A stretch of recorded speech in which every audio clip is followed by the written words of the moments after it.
بہت بڑے عالم دین ہیں، میری خواہش ہے کہ زندگی میں ان سے ملاقات ہو جائے، لیکن یہ اب تک خواہش میری پوری نہیں ہو رہی۔ امام احمد بن حنبل نے کہا کہ مجھے ایسا لگتا ہے کہ کوئی مجھے تیرے پاس کھینچ کر لے کر آیا ہے، تیری یہ خواہش بھی پوری ہو گئی۔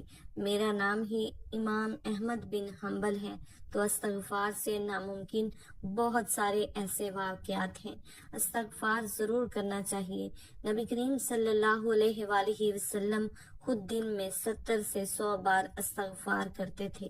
بہت سے لوگ کہتے ہیں کہ استغفار جو ہے وہ گناہ گار شخص کرے جس کے گناہ بہت زیادہ ہیں۔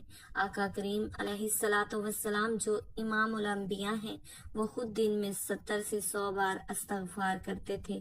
تو آپ خود سوچئے کہ مجھ اور آپ کو کتنی بار استغفار کرنا چاہیے۔ استغفار کو لازم کر لیں۔ استغفار سے آپ کے کوئی بھی مسئلے ہوں، رزق کا مسئلہ ہو، کسی مشکل میں پھنسے ہوئے ہوں، کوئی کاروبار نہیں چل رہا، اولاد نہیں ہے، مال نہیں ہے، کوئی بھی پریشانی ہے، کوئی بھی مسئلہ ہے، استغفار کو لازم کر لیں۔ استغفار کی کثرت کریں۔ کوئی بھی ایسا کام نہیں جو استغفار سے نہ بن جائے۔ بہت سے لوگ جب استغفار کی فضیلت سنتے ہیں تو تسبیح ہاتھ میں لے کر استغفار استغفار یا استغفار استغفار پڑھنا شروع کر دیتے ہیں۔ یاد رکھیے گا کہ یہ استغفار اور استغفار کوئی تسبیح نہیں ہے۔ استغفار بھی بہت سے لوگ پڑھتے ہیں، لیکن اس میں بھی غلطی کرتے ہیں۔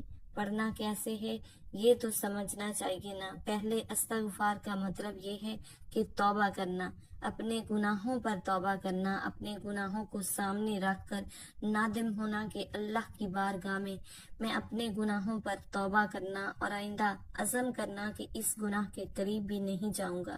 یہ جتنے بھی استغفار کے کلمات ہیں، یہ اب اپنی زبان میں بھی اللہ سے اپنے گناہوں پر توبہ کر سکتے ہیں، اپنے گناہوں کی توبہ، اپنے گناہوں کی معافی مانگ سکتے ہیں۔ یا اللہ، میں اس گناہ سے توبہ کرتا ہوں۔ یا اللہ، جتنے بھی میں نے گناہ کیے ہیں، جان بوجھ کر کیے ہوں یا غلطی سے ہو گئے ہوں، یا اللہ تمام پر میں توبہ کرتا ہوں۔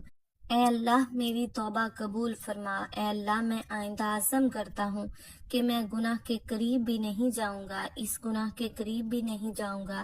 یا اللہ تو معاف فرما دے۔ اکیلے بیٹھ کر تنہائی میں گڑ گڑا کر اپنے گناہوں پر توبہ کریں، یہ استغفار ہے۔ استغفار کے بہت سے کلمات ہیں، جس طرح کہ نبی کریم صلی اللہ علیہ وآلہ وسلم ہر نماز کے بعد استغفار استغفار پڑھتے رہتے تھے۔ اسی طرح نمبر 2 پہ استغفر اللہ ربی من کل ذنب اذنبتہ واتوب الیہ۔ آقا کریم علیہ الصلاۃ والسلام نے ارشاد فرمایا کہ جو شخص یہ 3 بار کہہ لے، فرمایا کہ اگر وہ جنگ کے میدان سے بھی فرار ہو، اللہ پھر بھی اس کی بخشش فرما دے گا، پھر بھی اس کے گناہوں کو معاف فرما دے گا۔ جنگ کے میدان سے فرار ہونا یہ بہت بڑا گناہ ہے۔ اللہ تعالیٰ فرماتا ہے، نبی کریم صلی اللہ علیہ وآلہ وسلم نے فرمایا کہ اللہ اس کے گناہ بھی معاف فرما دے گا، چاہے وہ جنگ کے میدان سے ہی کیوں نہ فرار ہوا ہو۔ نمبر 3 پر استغفر اللہ الذی لا الہ الا ہو، یہ بھی استغفار ہے۔ اسی طرح استغفر اللہ ربی من کل ذنب واتوب الیہ، یہ بھی استغفار ہے۔ استغفر اللہ ربی من کل ذنب، یہ بھی استغفار ہے۔ اور سید الاستغفار جس کے بارے میں نبی کریم صلی اللہ علیہ وآلہ وسلم نے ارشاد فرمایا کہ یہ استغفار کا سردار ہے، یہ تمام استغفار کا سردار ہے، یہ سید الاستغفار ہے۔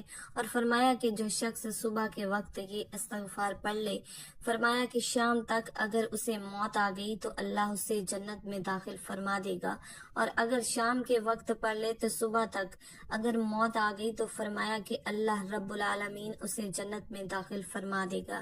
یہ سید الاستغفار ہے۔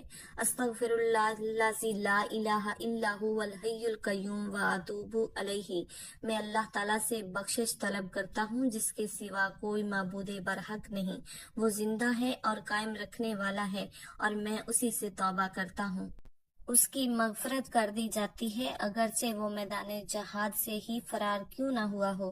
یہ سید الاستغفار ہے، یہ تمام استغفار کا سردار ہے، یہ سید الاستغفار ہے، یہ بھی پڑھ سکتے ہیں۔ استغفار کا مقصد اپنے گناہوں پر توبہ کرنا۔ کوئی بھی آپ اپنی زبان میں اگر آپ کو یہ نہیں آتے تو کوئی مسئلہ نہیں، آپ اپنی زبان میں اللہ سے گڑ گڑا کر اپنے گناہوں کی معافی مانگے، توبہ کریں، یا اللہ مجھ سے گناہ ہو گیا، یا اللہ میرے گناہوں کو معاف فرما۔ یہ ہے استغفار۔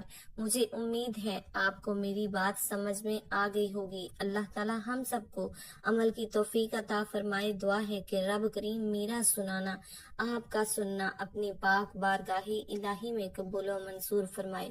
جو مانگا مقدر فرمائے، جو نہیں مانگ سکے بن مانگے عطا فرمائے، آمین۔ اپنے رزق میں برکت اور عزت کے لیے اللہ کے 99 ناموں میں سے کوئی ایک نام کمنٹ باکس میں ضرور لکھیے گا۔ اللہ تعالی ہم سب کا حامی و ناصر ہو، آمین۔ اپنا بہت سارا خیال رکھیے گا۔ ملتے ہیں کسی اگلی ویڈیو میں ایک نئے وظیفے کے ساتھ، تب تک کے لیے اللہ حافظ۔